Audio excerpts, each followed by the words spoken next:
So I'm at the supermarket. Bit peckish, been a long day, don't fancy cooking. Sod it, I think. I'll have a bit of cheese on toast. Lovely. Not had it in a while. Bit of bread, bit of cheese, tomato if you're that way inclined. Splash of Worcester if you're feeling dangerous. I'm standing in the supermarket with me basket. No trolley, not warranted, and I don't have a quid. First I get the bread. Nice. 6-pack of Italian tomatoes. Half are going to go to waste. Not to worry, it's not the end of the world. Now for the cheese. I get to the cheese aisle, row after row after row. I mean, there's at least 5 different types of Edam. Stilton as far as the eye can see.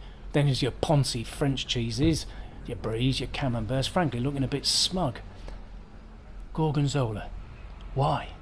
You tell me that. And there's your squirty cheese. Cheese that comes in circles, cheese that comes in triangles. Cheese from goats. Yeah. Goats. Well, I'm flummoxed. I mean, to be frank, I'm feeling dizzy. I'm sweating. I can feel my temples thumping. I'll get out of there sharpish. It was not a fun experience.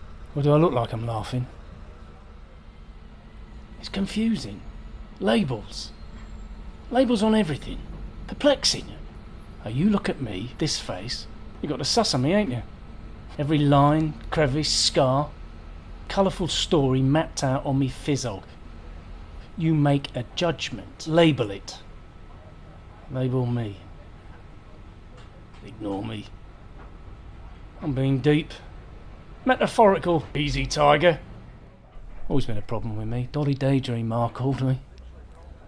Mind you, there've been times in my life where I've had nothing else to do but live in me thoughts. Let's just say once or twice I've been inconvenienced at the behest of Her Majesty, God bless her soul. I've been a naughty boy. A very naughty boy. A right rapscallion, a braggart, a ne'er-do-well, call it what you will.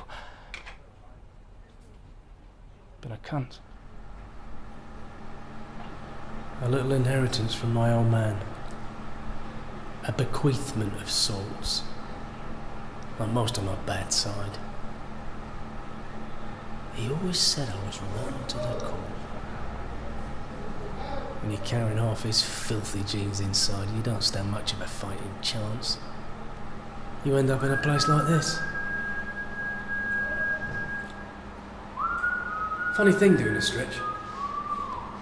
Especially the first time. Gut full of butterflies. Yeah, you're young, full of bravado, putting a face on. But deep down, you're fucking shitting yourself. You hear all sorts before you go in. End up sick with worry. Worried about getting wetted because you stared at some toe rag the wrong way. You're worried about buggery. Yeah, buggery's a big worry. Well, nobody wants that. Well, some do. I don't. Not me. Not with my Johnny Jars. You hear all this talk, prison's a breeze. They got it easy. It's like a holiday camp. Yeah, well, I'm sure Billy Butlins had Wandsworth in mind when he was first thinking of summertime pursuits. Easy, it ain't. I mean, yeah, you're fed, housed, clothed. Everything a man could ask for. The only thing lacking? Freedom. You walk in through those gates and you leave choice behind. Ain't got that anymore, my friend. And bar one, you do have one choice left. How to do your time. Me? I just dummied up. Kept my mouth shut, my head down.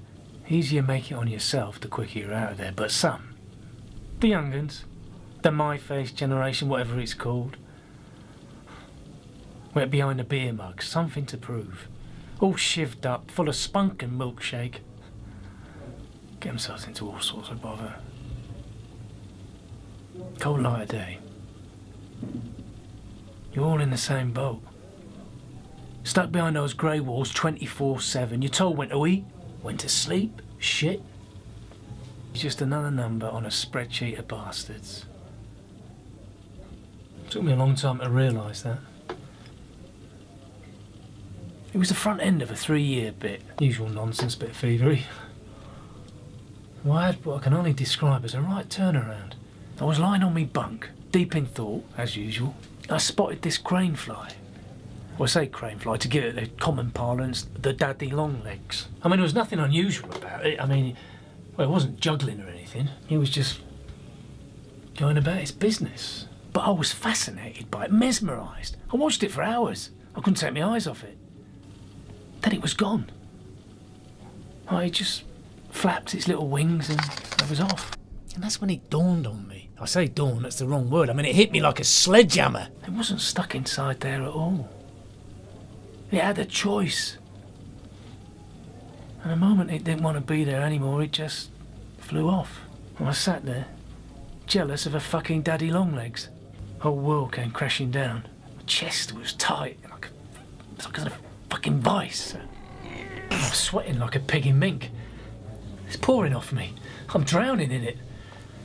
I can't breathe. My heart is pumping, pumping, pumping. It's like an elephant was sat on my nipples. I thought, well, this is it. This is curtains, mate. How am I gonna? Well, I'll put my hands up. I'll be straight with you. I wasn't well. I wasn't well at all. I ended up in the ding wing for 2 weeks. A stable diet of chlorpromazine. Breakfast, lunch and dinner. I'm sat in there with all the other dribblers. But that's when I had my road to Damascus moment, you might say. I'd wasted my fucking life. Not because I was halfway through a third stretch. Well, that didn't bother me. It was how I got there in the first place. That's what grated. Thievery, not thieving to line my own pockets. How long? I mean the appropriation of the traits of my fellow man. You must be having a laugh. You go through life, you meet all sorts of people, some you like, some you don't like. You lift bits off them. It's like dipping into a well. A little quirk here and there. But you end up taking so much, there's nothing left of yourself anymore. I dipped into the well too much. A well of rogues and bastards. Have a big effect, that. Realising that your life's been one big fucking lie. When I was a kid, you know what I wanted to be? Fireman. An astronaut. A copper. Hello, hello, hello. No, I don't think so. I wanted to be a singer. Summertime. And a dancer. I just wanted to entertain people. Put a smile on their face, that's all I wanted to do. That's the good side of me, the side that's not rotten. Got that from me dear old Ma. Beautiful, vivacious woman. Lovely bone structure, it's like she'd been carved by angels. She was on the chorus line back in the 50s for Bruce Forsyth. He must drink blood, that fella. That woman could sing. Shatter glass with that voice. And then she met the old man. Well, he didn't think it was right, a woman traipsing around the country being ogled by all and sundry. She said she didn't miss it, but I knew she did. Every Friday, while he was on the docks pissing it up with his mates, spending the housekeep, we'd spend hours in the back room. Ma had put on some of her old Florrie Ford records. Get the makeup on, pearls, dig out a costume from the back of the wardrobe. It's like that was our palladium. That's how I remember her. Pearls, makeup, laughter, all in that back room. Those Fridays were the highlight of my week. I used to get so excited. I remember one in particular. He came home unexpected, skint no doubt. Surprise on his face when he walked into that room. He looked like he'd been slapped with a wet kipper. And then he took off his belt. Be a man, he kept saying as he was laying into me. Be a man. And I was thinking, but I'm just a kid. I never spoke to him much after that. Didn't speak to him at all after Ma died. I spent years trying to be the man he wanted me to be. Look where that got me. Years cooped up inside a cell. The fundamental difference between me and that little creature crawling up the wall was that he had wings to fly away. But I had to find my wings. And I did find them. Big, shiny, sequin, beautiful wings. And I've been flying ever since. Am I happy?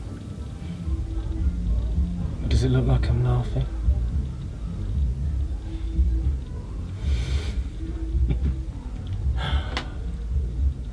He's only a bird in a gilded cage, a beautiful sight to see.